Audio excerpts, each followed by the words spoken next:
Hi, everybody. You are listening to Judging Meghan with your host, Meghan Judge.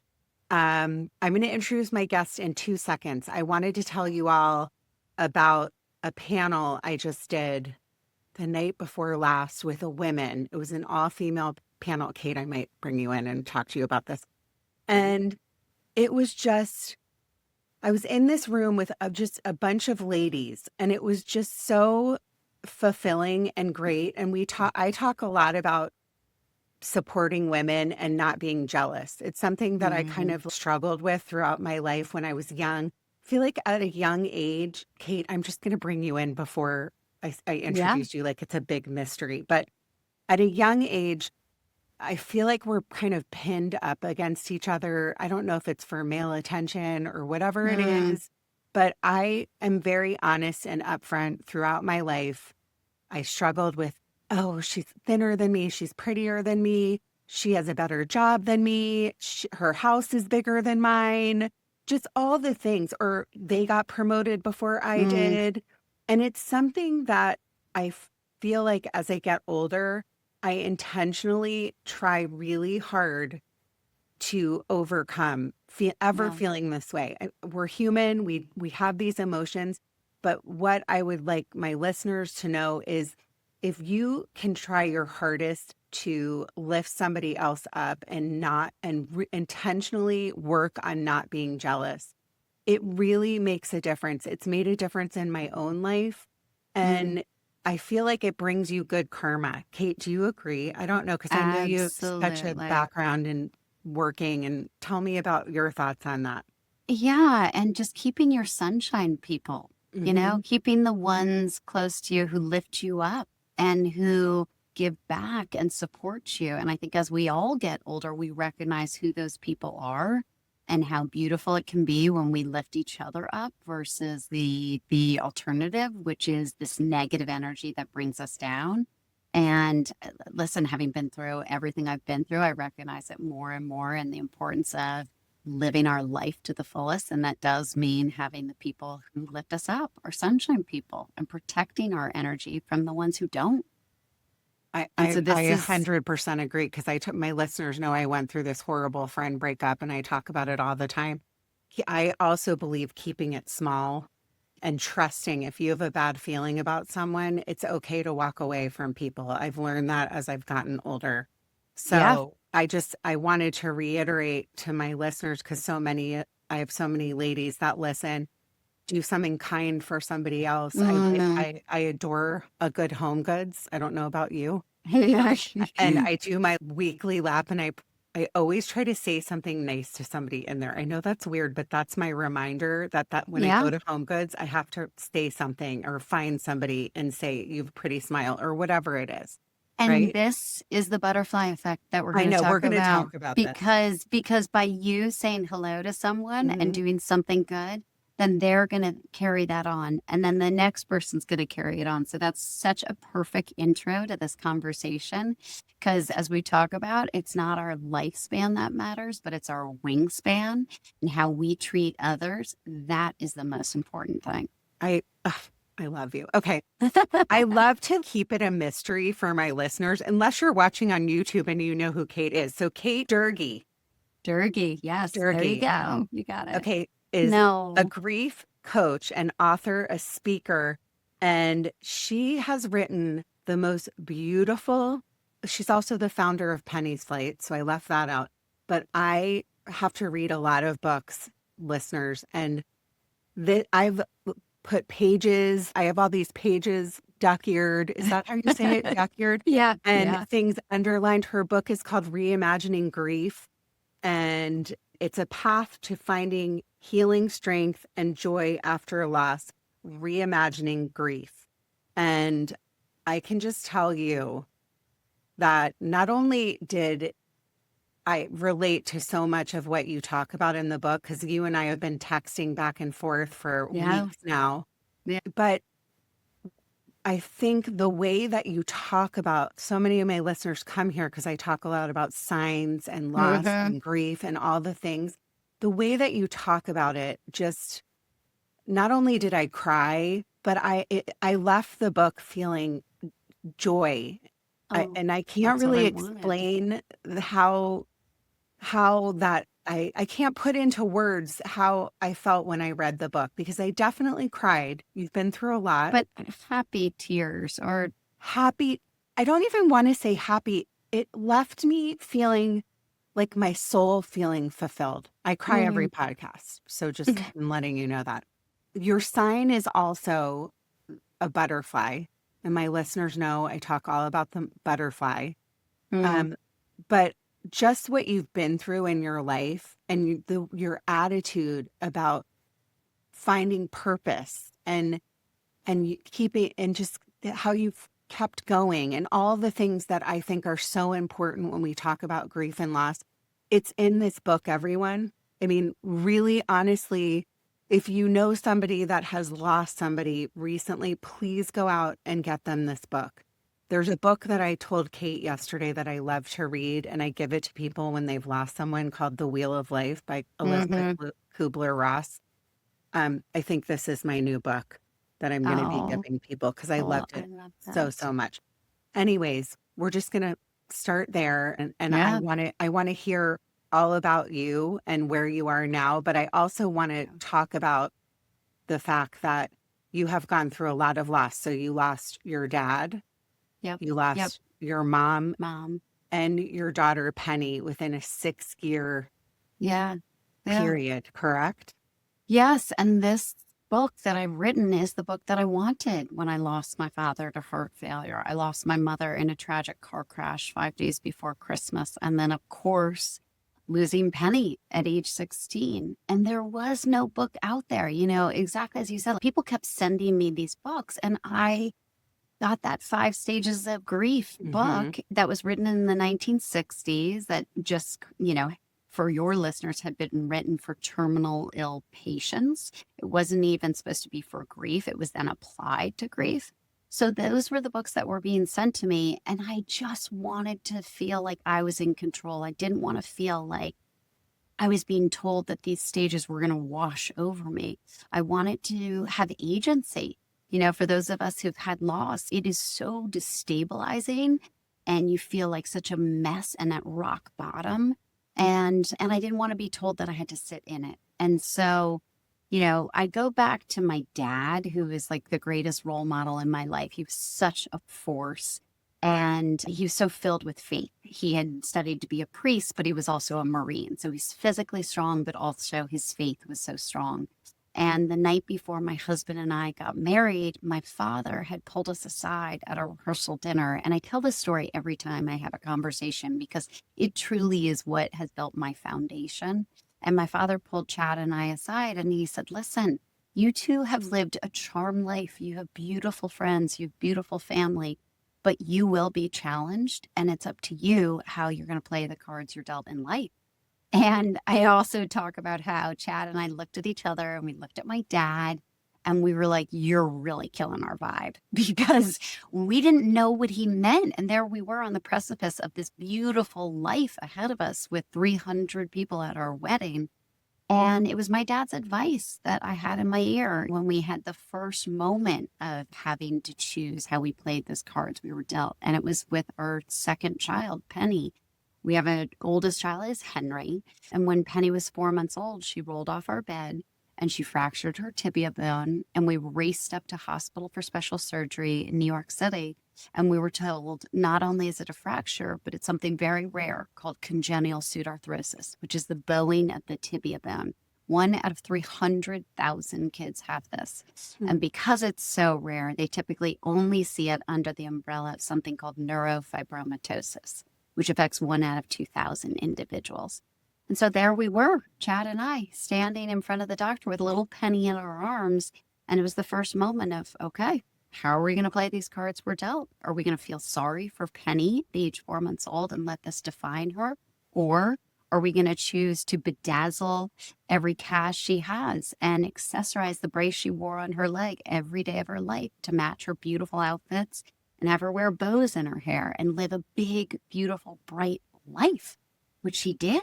And despite the 15 surgeries she had, 7 on her leg to fuse that bone and 7 on the brain tumor that eventually came about at age 14 that kept coming back, and we would remove it and keep going.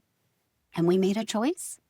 So it was my dad's advice that set the foundation for how I moved through life and through every adversity and challenge that I faced. And it wasn't until my dad, who passed away first, the cards of how we're dealt and how we play them through loss. It was the first with my dad, because my dad was such a force of life and he was such a maverick. And in the book, I even tell the story about how my dad, known as Frank the Tank, because he just was larger than life and physically stronger, but he would be the guy who'd smoke a cigarette butt down to the halfway, and he'd be at one end of the pool, flip it in his mouth, swim the entire length of the pool, come up, and have it still lit when he came out. That was my dad. So he was such a maverick, and he broke the mold that when he was born. So when his motto in life was, when my time comes, it comes. And as a kid, I remember thinking that's so morbid. But in reality, what my dad meant by that is when his time comes, he would be accepting of it, because he's lived his life with intention, purpose, and passion. Truly, no regrets. So when my dad's time, it came. And I think not that we were accepting of it. Listen, it rocked my world, losing my greatest role model. But I think I was more attuned to the fact that he was accepting of it. And so we were ready to celebrate him and honor him for the life that he lived. And so we did. And so even though he was a devout Catholic, we made a choice. We had a mass for my dad, but then we had a chili cook-off with a bluegrass band. And so I have to interrupt you because I read that. We have a lot of parallels. And I don't know if I told you this via text, but I lost my dad at 13 to leukemia. Yes. And my dad used to say, be happy by making other people happy. That's kind of what he was the best. He was funny. He made everybody in the room crack up. He was always playing practical jokes. But when he was diagnosed with leukemia when I was 12, he said, because he was devout Catholic too, like daily mass. Yes. Thought about being a priest, which is interesting that you say that about your dad. And he said, God has given me so much in my life. Why, when he's given me so much, would I complain when I get sick? He said something along those lines.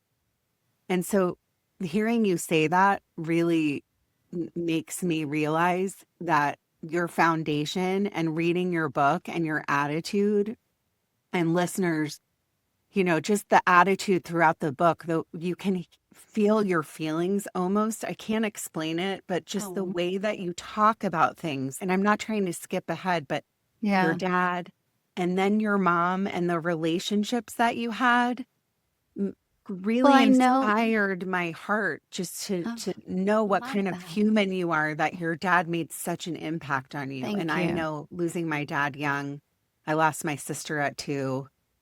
She passed away in front of me. So I've also had the big threes, like my sister, my dad, my best friend. Yeah. So it really, I can't tell you how much it meant to me to read that. I felt it through the pages. I really did. Well, that makes me so happy, because honestly, I needed to sort of portray the characters that my father, my mother, and Penny were growing up, because they were the ones who set this foundation. And I know I'm living my life's purpose because of them and because of the gifts that they have left behind for me to be able to do the work that I'm doing now. And I truly recognize that, and I know that. And so for my dad, he was such a force, and he was so filled with faith and physical strength that has allowed me to recognize also that physical strength leads to mental strength, to be able to move through all of these challenges and everything that we go through. And so no coincidences, right, that he was Frank the Tank, because he instilled in me how important that is, physical and mental strength and faith. And so, so with my dad's passing, it sort of allowed us to celebrate him for who he was and honor him for his life that he lived. And that was the first. And then with my mom, she December 18th. I talked to her that morning, and then I got the call that night that she had been in an accident and that she was airlifted to the hospital. And when I called the hospital to check in, they put me on hold. And then they came back on and said, "I'm so sorry to tell you, but she didn't make it." And so I had a choice. When they say that, when you talk about that in the book, I was struck by also you said you knew where you were when you got that news. Yes. And I was very confused because I've had a situation like that happen to me where they wouldn't say pull over on the side of the road. You're driving a car. So I know. there was just so much stuff that I could relate to where it's like, why wouldn't they have said, by the way, I have dogs. My dog is somewhere. If you're watching on YouTube, also, you're an animal lover like me. I don't know We where, thank are. God my dog's not, because they would probably see each other and want to have Yes, a and party. go crazy. I couldn't believe that. It was something that really struck me that she didn't say, where are you, pull over. I know. Isn't that amazing? Because you're was right. I haven't even thought about that because I was so numb and I was so in that moment of receiving that news Yeah. that I don't know how I continued because I was actually pulling into my driveway. So the snow was coming down. I had this woman on speakerphone and she was like, are you a family member of Catherine, Kerna, and Cassie? And I said, yes, I'm her daughter, Kate. And she said, I have to put you on hold. Put me on hold. And then she got back on and she said, I'm so sorry to tell you, your mother didn't make it. I mean, I have chills even re-saying those words because you're right. I was in such a just state of freeze that I just pulled into my driveway and I sat there with my hands on the wheel. And my reaction was, okay, wait a second. Is this really happening? And then when I sat for a little longer, I was like, okay, I have 3 kids in the house right now who are playing Christmas music and have ornaments everywhere. And I'm sitting in this car and I've got to go inside to them and I have to tell them what happened. And now all of a sudden I become the parent, whereas not having my father around, of course, had to call my brothers and say, this has happened. Yeah. We need to fly down to Florida, which is where my mother was and the community she lived in the wintertime. And we need to start just action mode, go into action. And we almost And didn't. also you were suddenly orphaned. So it was Yeah, like the yeah. feeling of like you had this amazing dad, right? That Mhm. taught you the foundation and Yes. to think the way that he did and say those things. And then you talk about your mom as being this great, like always dancing, and you Oh thought my she would gosh. live to be like in 100. We did. Yeah. Yeah, and you But were getting ready to go visit and all this yes. stuff on Christmas, and Yeah. My mother so had never been sick a day in her life. My mother was a belly dancer. She was a jazzercise instructor. She was a tap dancer. She was so filled with love and light and positivity. My mother was like glass full, not even half full. She was so bright and positive that to get this news, it was the shock of my life, but it was also a moment to choose how we play those cards. And to your point of like all of a sudden I was an orphan. And all of a sudden I had a responsibility to lead and move forward because everyone was watching us, my kids, my family members, my mother's friends, the community. And so without even knowing it, I sort of leaned in to honor and celebrate my mom because that is who she was and that is what she deserved of. And so to go through that process of grieving my mom on December 18th in the season of joy and, celebration of Christmas. My mom loved Christmas. And so I walked into the house and said to my kids, this is what's happened, but we're going to honor Tassie and we're going to celebrate her. And we did. And I love in the book, I talk about, that decision we made instead of having everyone wear black and singing Ave Maria and saying the same prayers that everyone says. Similar to my dad, my mom had broke the mold. And so we weren't going to do what everyone does traditionally. We were going to celebrate her. We're to bring everyone together. And we had celebrations of her life.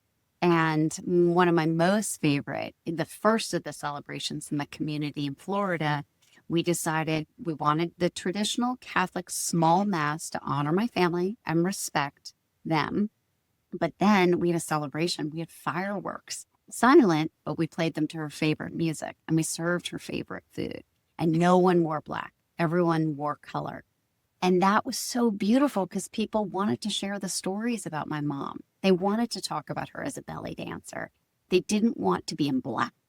And my most favorite celebration of her was when we did a parade in her favorite place in the summertime. And we asked everyone to come dressed as their favorite Cassie. And I wore her belly dancing costume. And we had people who were dressed in her tap dancing, her tennis, her golf. And people loved that because they wanted to celebrate her for who she was and not have it be so cookie cutter. I think that's a big piece of growing up Irish Catholic. I did. And in the Catholic religion or whatever listeners' religion you're in, I talk a lot about, when somebody's born, we celebrate life. They come into the world.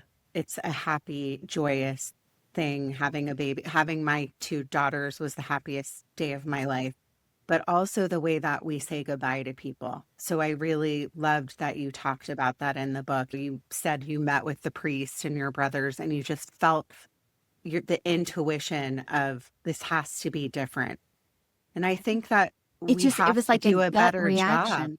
Yeah, we have to do a better job of that where it is sad. Everyone's sad because Of course. you and I both believe in signs. And I think a lot of people like that follow me or listen to this podcast, I talk a lot about signs. You talk a lot about signs.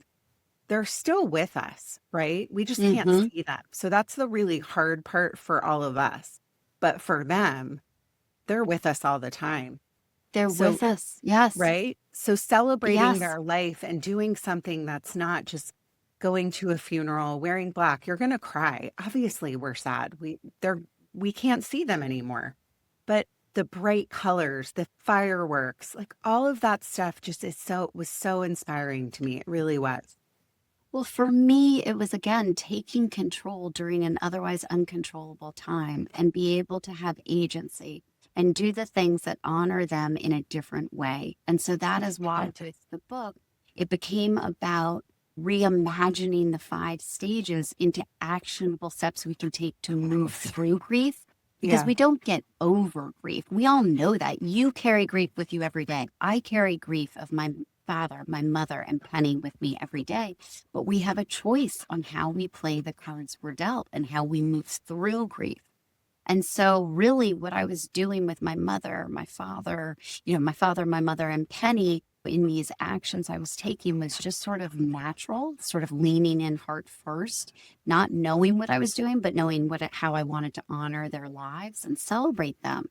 And so, as we go through this, the 5 actions for me, and obviously grief is not linear, right? We all go through this in different ways. So for me, it was so important to be able to have these actions. And with my mother, connection was first because everyone felt so shocked by the fact that my mom was there in the morning and then just gone overnight. Yeah. And she had never been sick. And so I needed to bring everyone together because we as humans, as you know, we can't move through this life without each other. And we can't move through loss without each other. So connection was the most important thing. And that when we talk about Penny's loss, that was also critical because Penny's girlfriend had never lost anyone in their lives. They had barely lost a grandparent, let alone their best friend, a 16-year-old. So connection, number 1 action. For me, celebration is number 2, because instead of, as you said, being this cookie cutter way of everyone wears black, everyone sings the same songs and says the same prayers, why don't we celebrate our loved ones for who they are and for the lives that they lived and have it be customized to them, right? And so celebrating our loved ones was number 2. Third, which we can go really deep into because we all love it, keeping your eyes open to the signs. Because you're right, our loved ones are still with us. They're just in a different shape and form. And so I even say they didn't die. They just passed to the other side. Yeah. So Penny as a butterfly, like you see butterflies all the time, Penny wore this little necklace her whole life. And I love this idea that the butterfly, someone told me, represents an inextinguishable soul, always drawn to the light. And I love that so much because that was so Penny. And I see butterflies everywhere. So we'll get into each action, but 3 was keeping open to the signs. 4 was get moving, because grief, anxiety, PTSD, it lives in our bodies. Yeah. And if we don't physically move, we are not going to move that energy. We're not going to move that grief through our bodies. And the amount of people who say to me, I can't imagine losing a child. And I say to them every time, well, imagine if you did. Imagine if you did. Instead of staying in bed with the covers over your head and staying in the dark and losing your other children, your family, your connections, your life, what would your child want you to do? They'd want you to get up and put your 2 feet on the ground and get moving and keep moving forward. Again, you hold grief with you as you're moving, but to move is critical. So for me, the 4th action was movement. And then the 5th is turning pain into purpose, because we all know if you have a broken heart, in order to help heal a broken heart, you have to help heal someone else's broken heart. And I love that idea of getting out of your own grief to help others actually helps you and heals you. So when you share stories of all the losses you have had, that's actually helping you, but it's also helping others. So take your pain and turn it into purpose. And that's an I love action. that you talk about those things, because you also talked about reading Elizabeth on Death and Dying, and how you got stuck in each stage. Like, oh, this is stage 1 and this is Yeah. stage 2. And she Yes. did, David Kessler as well, who co-authored the book, or was her protege, correct? So listeners, I'm sure you know David Kessler. He talks a lot about grief and loss. But just that it's not supposed to be cookie cutter. Exactly. Like, my dad has been dead for, I don't count anymore. I mean, a really, Yeah. really long time. Yep. And you talk about this in the book as well. Like, sometimes you're going to be sad. There's going to Yes. be a song that comes on. And sometimes I get really stuck. I'm writing my own book, and sometimes I have to step away because there's Yeah. so much sadness. Yep. And then go back and start over. Yeah. And I'm sure you went through that writing this. Yeah. But it was so therapeutic, to be Yeah. honest. And Mhm. every single time I start to get sad or get into that place, I'm like, all right, what would my mom want me to do? What would my dad want me to do? What does Penny want me to do? They want me to keep moving forward and reaching for the joy.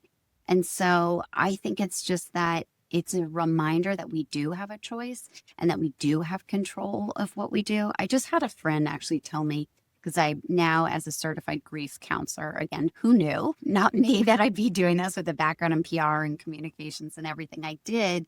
Although everything I did has led me to where I am now, and I know that.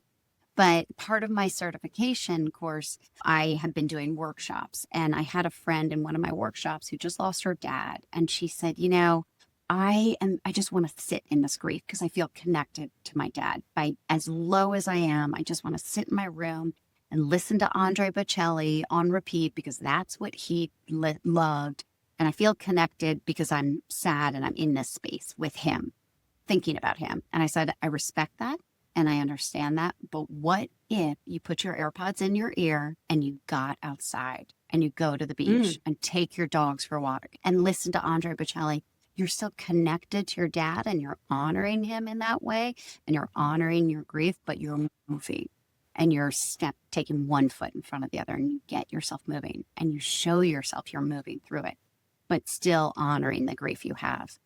So I think it is a mindset and it is a recognition, again, like what would our loved ones want us to do? They would want us to keep reaching for the joy and the light.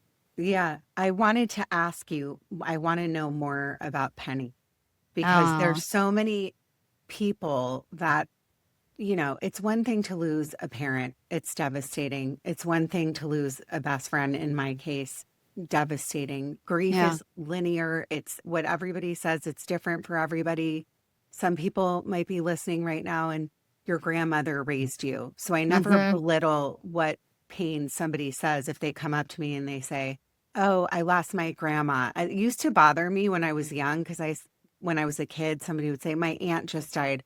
And I would say, well, it's different because it's my dad, but it's Right. not. Everything's different. But the loss of a child I know. Because as a no one thinks it's mother. going to happen. It's Yeah. not the natural course of life, right? Yeah. You're exactly right. It's like the grandparents go first, then your parents, your aunts, your uncles, and you, and then your children.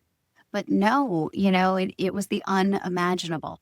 But I think throughout Penny's entire life, we had chosen to choose joy and light through every surgery, through every diagnosis, everything she went through. We were just living life to the fullest. And Penny was the brightest light with the biggest heart. And I always say Penny lived more in her 16 years than most people do in 100 because she lived every day with positivity and bravery and resilience. And she left such a legacy behind because, as we were saying in the beginning of this conversation, the simplest act, such as Penny looking up, locking eyes with someone and saying hi, they remembered that. And then they carried that on. And that's just who Penny was. She was like a Pied Piper. She would run these glam camps in the summer for these little girls. And it was so incredible because every day was different. It was come dress as your favorite Barbie, come dress as your favorite Disney character. And these girls just loved Penny because she was so filled with light and love. And because she wasn't defined by the little brace she wore on her leg, I think the little girls and all of her friends, they didn't think of Penny in that way. They just thought of Penny as sunshine. And I always talk about how Penny's just favorite song and her life mantra was Walking on Sunshine. That song, Walking on Sunshine. And no coincidence, when we go back to the signs, in the last week of Penny's life, we made a choice, right? We learned that the tumor had spread and that we were going to bring her home because we did not want her sitting in the hospital room. And we made a choice that we were going to fill our house with love and light. And we're going to bring in all of Penny's girlfriends to honor and celebrate her and all of our family members. And we were going to have her dog sitting on her bed.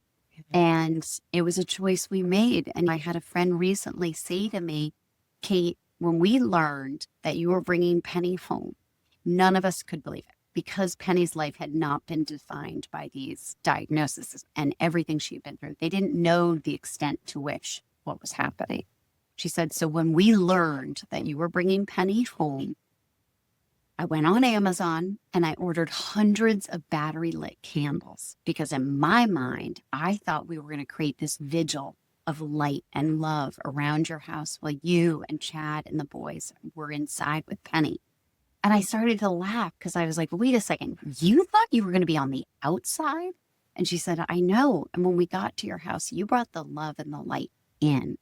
And that was a choice that we made because we did fill our house with love and light. And so that last week of Penny's life was a love cocoon. And we sent her out on a rocket ship of love. And the day that Penny passed, Chad and I and the boys and the dogs went for a long walk. And when we got back into the car, we turned on the car, Walking on Sunshine was playing on the radio. Oh. And that was the first of the signs. So when I talk about how much I love the signs, it's because Penny shows them in such a big way. And I think with my mom and my dad, I hadn't read Laura Lynne Jackson's book Signs yet. Yeah. And so I don't think I even was thinking about signs. It wasn't even on my mind where our loved ones go. I felt them energetically, but with Penny, because I had received that book, Signs, I started to open my eyes. And the Walking on Sunshine playing on the radio, that was undeniable. We all looked at each other and we were like, hi, Pen. And when we got back to the house, I had a friend pull me aside and she said, when you and Chad were upstairs with Penny in the room in her last moments, we had friends of ours who were walking around the outside of the house and they took a picture of our house because it was so lit up. It was almost glowing. And I think I sent you this picture, but yes. So when she showed me this picture, I looked at it and I saw the light streaming into Penny's room and I was like, oh my gosh, that's so beautiful. this light is so bright. And then I looked at the timestamp of when the photo was taken, and it was the exact moment Penny passed. And I said that, oh my gosh, it's taking my breath away. That was the moment Penny passed. And she said, yes, but look in the driveway. And there, undeniably, is the most obvious reflection of an angel or a cross pointing directly to Penny's window.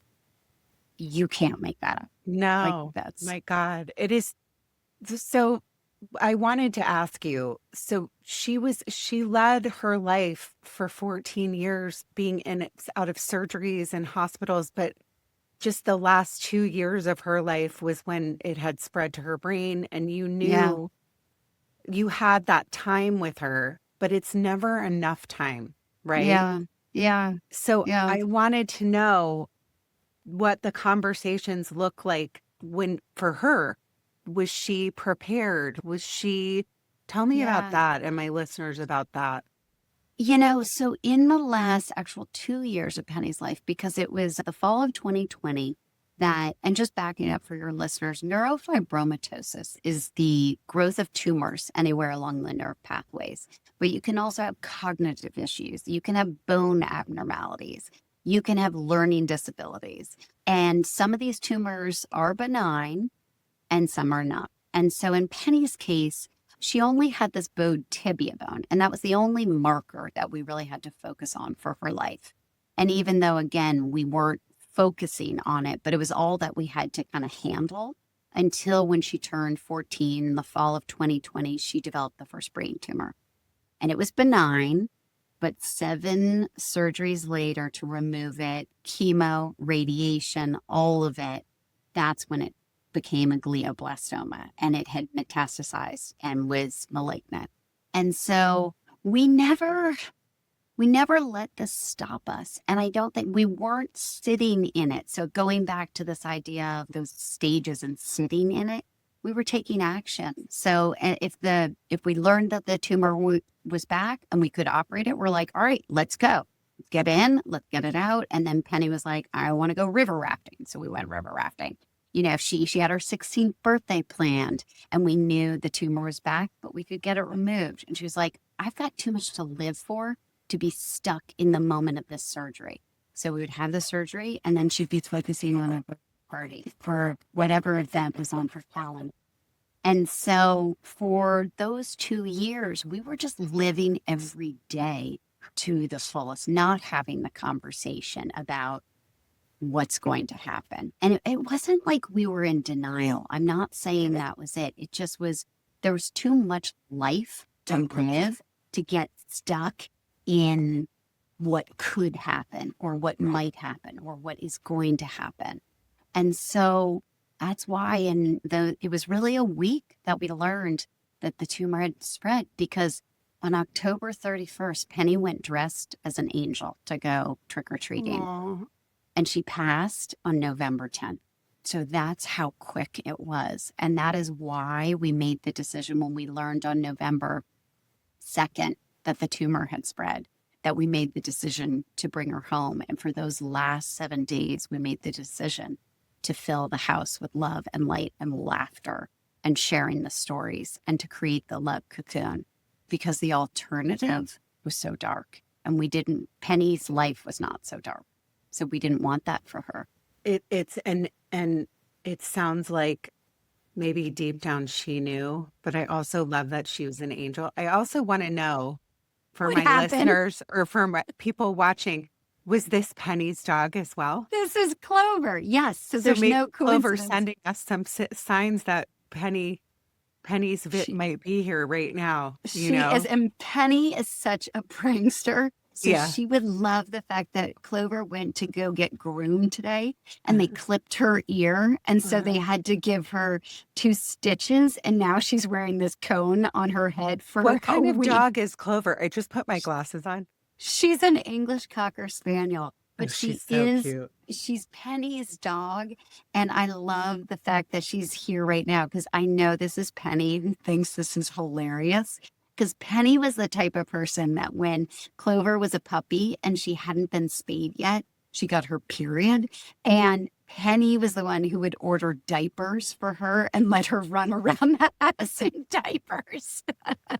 So she is getting such a kick out of this right No, I now. believe that they also, because I have an angel, which is Julie, my best Yes. friend, and she plays pranks on me all the time and sends me sign.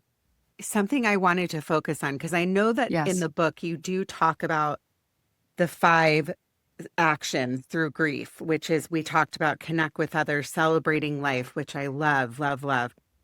Being open to signs, which we just started to talk about, which I've been doing this podcast 6 years. I can tell you I've been talking about signs for 6 years. Of Mm, when I have a guest on, I always say, "What's your sign? What is your sign yeah. that I know that that the person is with you?" And me doing this podcast, me starting it when I did in 2020, in the depths of the worst period of my life, when Yeah. honestly I didn't even want to go on. I was in that bad of a place. And then I started this, and I would start talking to people and connecting with them. And so I feel like this is my way of saying, okay, well, I'm going to be happy by making other people happy by doing this. So it's taking an action towards turning your pain into purpose, which you talk I was about going as to say 5. that. And Yeah. also, obviously, 4 was get moving, which I love that you talk about being upset, putting the earphones on. I say all the time, my walks on the beach, because I live at the beach, they save me. But the sign piece, I Yeah. think anytime I have somebody on, I mean, I've had so many that are, one lady told me her mom died, and she all of a sudden walked into her house and a record started playing, and it hadn't played before, and it was a song that Yeah. there's no way. Or just everything I've Oh, heard, there's so butterflies, many. hummingbirds, Yes. blackbirds, just animals a lot of times come to us. So Yeah. for listeners, look out for the signs. And I say that all the time because they could be pennies from heaven. Is my best Yes. friend Kara, my other best friend Kara's, is look, it's a penny from heaven sitting on a sidewalk. She and I were Yeah. walking together. Julie was our best friend. And all of a sudden she goes, "Hey, Meg, look, there's a penny." So that's that's the best part of it, is It looking out for the is. signs, being open to them. And I Yes. love that you really go into that, because it's really, really important. Well, I think it really, again, just reiterates that our loved ones are still with us, just in a different shape and form. And how comforting is that? I think growing up, I didn't know where our loved ones would go. Again, not getting into the religious aspect of it, but I just, to feel that connection to them is incredible. And when you ask for the signs, they do show up. For me, for my dad, it was interesting because it was more of an energy feeling with him, where I talk about in the book how my dad was such a physical strength in my life and such a force. And as a Marine growing up, he used to do this thing where as kids, he would squeeze our hands at mercy, who could hold on the longest. Yeah. And we'd always be like, Mercy. And so after he passed, I was driving down the road and I was holding on to the steering wheel. And all of a sudden, thinking about him, I felt this squeeze on my hands. And I just said, Hi, Dad. I knew he was there. So it was for an energy with my dad. And with my mom, it was her voice. I heard her voice when I was asleep in her bed the night after her accident. And I heard it so clearly. She just said, Hi, girlie. And I sat up and I saw chills all over talking about it because I looked up into the skylight and there was this bright star that was just shining down on me. And immediately I just was like, oh, hi, Mom. I know you're with me. I love that you talk about that, because it's really important. I don't want people, sometimes people listen and they say, "Well, I haven't had a sign yet." Mm, My dad doesn't send me signs, except one time I lost a paper in college and the paper was gone. And this was in the dark ages when we just had computers, and right. had the help center come up, and nobody could get my paper back. And I was never the best student. I was actually a really bad student. And um, the help center came up. Everybody came up. My friends and I went to eat dinner in the caf. We were freshmen in college. All of a sudden, I come back to my room. I press enter, and my whole paper came back. Of course. It's 'Cause that yes. kind of thing. Yes. So it doesn't Yeah. have to be, or I love the squeezing of the hand, or, Yeah. but the signs are such a big, big piece of it. And it's so beautiful. And you know what? Exactly what you're saying. Share the signs, share the stories of the sign, because then that opens other people's eyes that our loved ones are still with us. And Laura Lynne Jackson, who's the author of Sign, we became connected because she was such a lifeline. That book was such a lifeline. And I gifted it to all of Penny's girlfriends. I gifted it to my family members because, again, for the 16-year-old girls who had never had loss before, they were looking for a lifeline. They didn't know where Penny went, and because she had never been defined by her illnesses or anything, it was so sudden for them. Truly, they felt like it was. And so for them to have a bad day and then all of a sudden walk into their dorm room and there's a Penny on the floor, and they're like, "Hi, Pen," or to be again out on the field feeling anxious and lonely, and then a butterfly goes by. So that book, Signs, was so important. So when I connected with Laura Lynne Jackson, no coincidence, her most recent book, Guided, launched on Penny's anniversary, her third anniversary of her passing. No coincidence. She just happened to be here in Long Island on the anniversary of the book talk. And so we went as a way to celebrate and honor Penny. We brought our friends and family to go hear Laura Lynne Jackson speak. And when at the event, again, no coincidence, a sign, we were all told to write questions on note cards, and we handed them to the moderator. And when the moderator went to go read the cards, she spilled them all over the stage. And it was like a card explosion everywhere. And she was like, "Okay, well, clearly now, as I'm putting them back in this random order, your loved ones are going to put them in the order in which they should be read."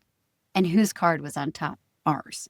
So when she asked the question, then I met Laura Lynne Jackson, and I became such a stalker. I was like, "Oh my gosh, there's no coincidence. I'm here on Penny's third anniversary. You asked our question first. You're talking about the butterfly effect." And she said, "I know Penny has put me on your path for a reason, to be able to help you with this book, to make sure we as teachers help people open their eyes to the signs and to this new way through grief." So she has become a lifeline that I asked her, I was like, "Am I just witchy that I see these signs?" And she said, "No, Penny is a teacher, and she shows up in such a big, undeniable way so that you can share the stories to be able to help others and open others' eyes to the signs." And I thought that was so beautiful because, to your point, it's not just a butterfly. It's not just these animals that come in on our path, but it's the energy. It's what we hear. And I've told this story before, but I know Penny recognizes that I continue to move forward, right? And that I still am reaching for joy, even on the hardest days. And I had an experience back in April where I was really feeling anxious about the book, and it was tax season. So I was sitting here doing my taxes, like depressed and the whole thing, and it was raining out. And I made a choice. I was like, "All right, I got to get up out of my desk." And I went to the grocery store, and I was walking through the aisles, and I got to the counter, and there on the counter was this beautiful arrangement of purple tulips. And it was in a bucket of all these beautiful flowers. And so I grabbed the purple tulips because Penny loves purple. And I was like, "You know what? These are going to bring me joy. I want to bring these home." And so as I'm paying for them, I hear this clattering next to me, and I had knocked over the little jar, and there's pennies rolling on the ground. And I Wow. was like, okay, that's a sign that Penny's saying, keep reaching for the joy, keep reaching for the light, keep going. So the combination of the sign and then that recognition again of just keep going, keep reaching for the light and the joy. It was so beautiful. And I love sharing that story because I'm like, hopefully this helps others open their eyes to the signs. I think that it has to be. I think it's so important, and what you're doing with the foundation too, which I want to talk about Penny's Yeah. flight. They do. I think that they Yeah. do send us when I was in my worst space in mentally in 2020 when I started this, and it was COVID, which was so fun for us Yeah. all. One day, because my sign's the butterfly, which we've Yes. been talking about. Yes. one day I lived down this big giant hill and I was having such a bad day. And this monarch butterfly came, came out of nowhere and followed me all the way up this hill. And it was Oh, just right behind me. They come out, they follow me a lot. And I told you, I think recently we were texting about, I talk to butterflies like a total weirdo. I'll be yes. like on a speed walk somewhere and I'll see a monarch and I'll just sit down and start talking to it, which I just believe they're there and that's me. But there was no coincidence that day that she was there and was like, I'm going to help you up the hill. So I Yeah. say to listeners that you have to look for them. They're not always going to come in ways like it's a monarch, which we just talked Hmm. about. They come in different ways, but just to keep going, when you're Yeah. in the thick of grief and you talk about moving, you don't want to get up out of bed. You You're don't. in, or I'm going to bring up Jennifer Levy, which Yes. we Yeah. both Love. know, who lost her son, Braun, Hmm. so tragically and suddenly. And she's very similar to you, started the foundation for Braun, Live Like Braun, and she's Yep. doing so much. And it was in so much pain and it was sudden. And she just won't give up. And there's Yeah. days that she doesn't want to get up and she doesn't want to keep going. But there's so many people in the world that are dealing with this pain.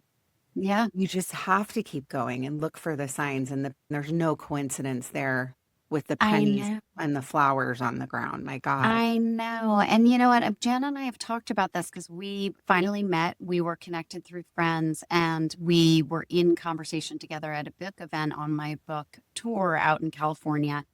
And I looked at her and I was like, how proud are our kids? How Mm, proud is Penny and Braun that they have brought us together to help inspire other parents? Because, yeah, it is not easy.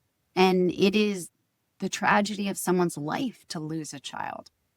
But we have a choice. And what would our child want? And I know Braun and Penny would want us to keep moving forward because they both lived such big lives for both of them. They lived more in their lives than many people do, again, in 100. And the legacy that they both have left behind and the beauty of what we've been able to do by inspiring others through their life and Penny, her facing adversity and challenge, and Braun and his strength and his positivity. And that was such a beautiful way of showing others. Here are two moms who truly could have stayed in bed, but look at what we have done in our kids' legacy and look at what other parents can do as well. And actually, I have an incredible sign story because Jen had connected me, similar to you, to another friend. And I was thinking about her this one morning last week, and I was doing Kelly's podcast. It was that same morning. And I woke up thinking about Jen, thinking about Kelly, Penny, Braun, the book, the whole thing. And I was walking the dogs. And I took them to our club. And right as I got out of the car, I heard this noise and I was like, "Tss, tss, tss." And it was the sprinklers going off on the tennis courts. And I looked up and every one of the sprinklers had a rainbow coming out of it. ugh, 4 sprinklers. And what was so incredible, and I have chills talking about it because I text Jen a picture of it. And I was like, I was just thinking of you. And she was like, Kate, there's no coincidence that those sprinklers were happening over a tennis court. And that's the rainbow of Braun and Penny. Braun's love of tennis, Penny's a rainbow coming together and in that beautiful way, in that sign. And I was like, that's it. That's the sign. and you remind me of each other with your determination to keep doing this. What would you say? Because I know you talk so much, and I'm going to go into the loss of a child. There's a Mm, lot of people that just can't move. They can't get yeah. out of bed. They don't want to look for the signs. They're angry. The Yeah. Yeah. anger really is there. And I know somebody going through this right now. What would you say to somebody that is a mom and they lost their child and they can't do it? Do you have any advice for somebody? I would say, how would your child want you to use that energy? Would Mhm. your child want you staying in the bed? Would your child want you to lose your other children and lose connection to their friends? and their family members. Would your child want you to do that? Or would your child want you to keep living in their honor and do something in their name, keep their legacy and their beautiful life alive? Because that is what they would want. No child would want their parent to stay in bed. No child would want their parent to lose their marriage, their other children. They would want you to keep moving forward. So a lot of times I think about that when I wake up. I'm like, oh, I can't, I'm just feeling heavy today. And then I think to myself, I'm like, all right, but I have a life to live. And I have my boys. I have my 2 boys who need me, my husband who needs me, my family. I got to get up. I got to live for them. And I certainly have to live for Penny And your keep her 2 legacy boys, alive. everybody grieves in different ways. And Oh, you were in a house with the 2 boys and your husband, and yeah. everybody's grieving different ways. What do you say to that? Because it is true that if you're a parent, say you're a single parent and you don't have other kids, that the statistic is marriages crumble and all the bad statistics. How are they all doing? Everyone deals differently, right? Hmm. And again, it's like, what would Penny want of us? And it was critical for me to start those 5 actions to move through grief, keeping everyone connected, keeping Penny on our tongues, talking about her, celebrating her, looking for the signs, sharing the signs, keep moving and working together to turn pain into purpose. Because I think one of the most healing things for my family was the day after Penny's life celebration, when we made a choice. No one wore black, everyone wore color. We had Penny's paintings everywhere at her life celebration, served all the food she loved. We had 1,200 people come out to celebrate Penny because she had lived such a big life and with such beauty, and people wanted to celebrate with us and support us. But the day after Penny's life celebration, we recognized we need to do something. We need to find a cure for neurofibromatosis, because no other family should have to go through this, and there is no cure. So we made that choice, not knowing how to do it or what to do. We just leaned in hard first, and we're like, we're going to launch a foundation. And so we brought our family together. We brought our friends in, and we were like, we're going to do this. We're going to launch Penny's Light Foundation. And Henry came up with a name, and we're going to find a cure for NF. And so that was so healing, to be able to kind of bring everyone together to do something bigger than ourselves in Penny's name and keep her legacy alive. But I do talk about in the book how I was open to the signs. And even though it was undeniable that Walking on Sunshine was playing on the radio, I don't think Chad connected with the signs as much as I did from the beginning. For Chad, it was more about, he was given books on near-death experiences. And so he learned about these near-death experiences. And I think that resonated more with him, because there was all those stories that talked about the same thing, where you go and where people go when they have these near-death experiences. So that was sort of his path. For the boys, they had to learn on their own. There is no handbook to how to handle the loss of your sister, of a sibling. Which is why I gave them signs, and I talked about the importance of supporting one another and keep moving and doing all of these things together. But there was a moment where I do talk about in the book, Frankie at age 12, he started eating, and it was his comfort food. It was like we had a ton of food around after Penny passed, and people were dropping stuff off. And before he knew it, after 4 months, he woke up and he was like, I don't feel like myself. I don't want to be in this place. And Penny would not want me to feel like this. This is not who I am and how I want to represent Penny. So he dug in at 12 years old, and he lost 40 pounds on his own, because he was like, what would Penny want me to be doing? And Henry, the same way. He was a freshman in college, and he was pledging a fraternity and, drinking to kind of numb his pain. And before he knew it, he woke up, his freshman spring, and he was like, I can't do this. This is not who I want to be. And this is not who Penny would want me to be. And he's now sober and has been. So That's everyone handles incredible. it in different ways. Yeah. Yeah. And it's still very fresh. So it's Yeah. year 3. I mean, you're correct. So 3, Yeah. 4 3 years. As far as Penny's Flight goes, so you started the charity about 3 years ago. Can you tell me? 3.5 years ago. Yeah. Okay, so tell me how it's going, and for my listeners, how people can get involved? Thank you. It's amazing. I mean, again, we didn't know what we were doing. We leaned in heart first. We brought all of our friends and family in, and Henry came up with the name Pennies Flight because Penny's big, beautiful life and how her wings continue to spread.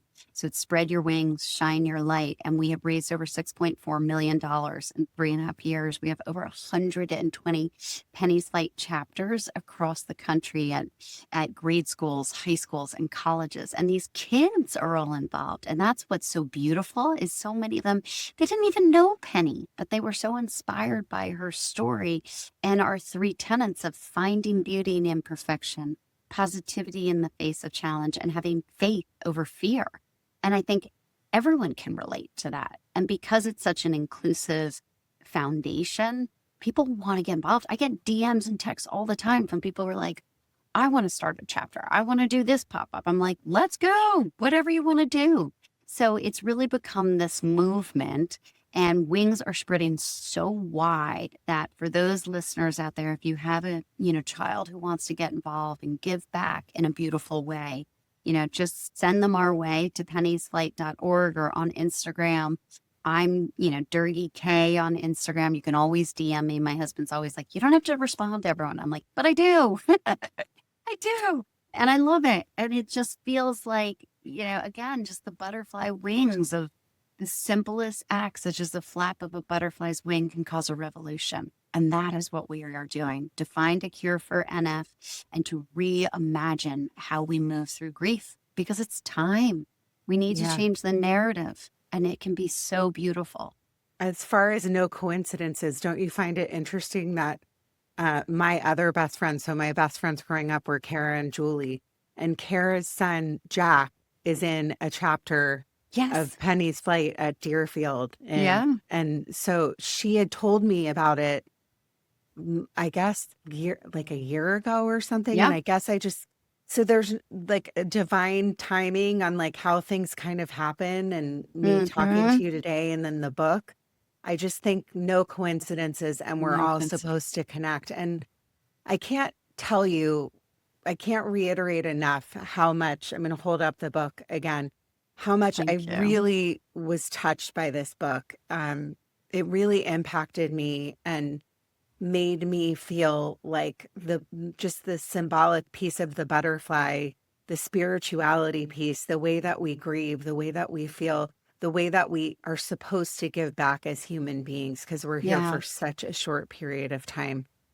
I would love to, and before we close, ask you about the spiritual component, because I am very spiritual.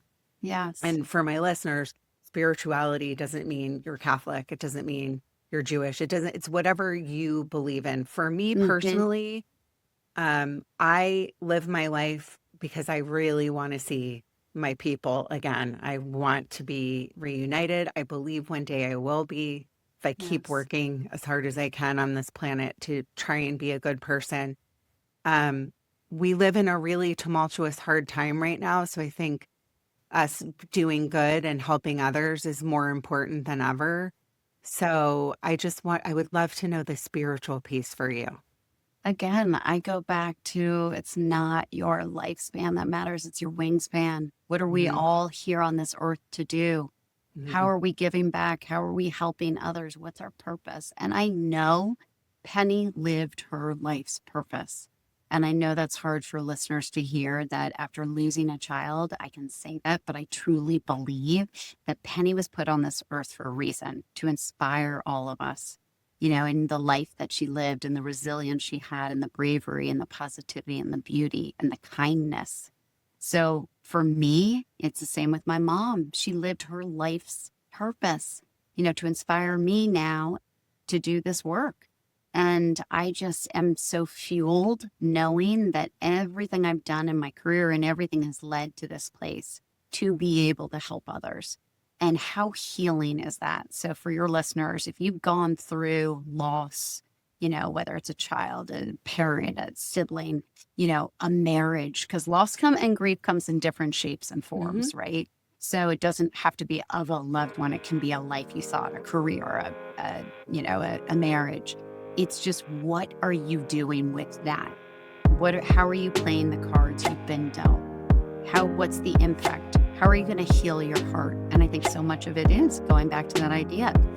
In order to heal a broken heart, you have to heal someone else's broken heart. So giving back and helping others helps you in return. Well, thank you so much. Where can everybody find you? Oh, thank you. So I'm on social, Doerge K. I'm at katedoerge.com. Pennies Flight is also on all the social channels, as well as penniesflight.org. And I hope others out there will just share this book like you've shared, so that we can create this butterfly effect and create a movement to be able to inspire others, that it doesn't have to be so dark, that we can change the narrative. Well, I'm so grateful. Thank you so much for coming on. Thank you so I mean, much. It was such a What an special honor. conversation. I'm going to hold it up one more time. Thank you. For people, they're now going to be getting this book from me. I like to give The Wheel of Life, but I think I like this. I mean, I just Reimagining loved Grief. I loved the book, seriously. Thank you. Everyone, in closing, keep going. You matter. Your story matters. Thanks, Kate. Thank you so much for having me. Judging Meghan with Meghan Judge.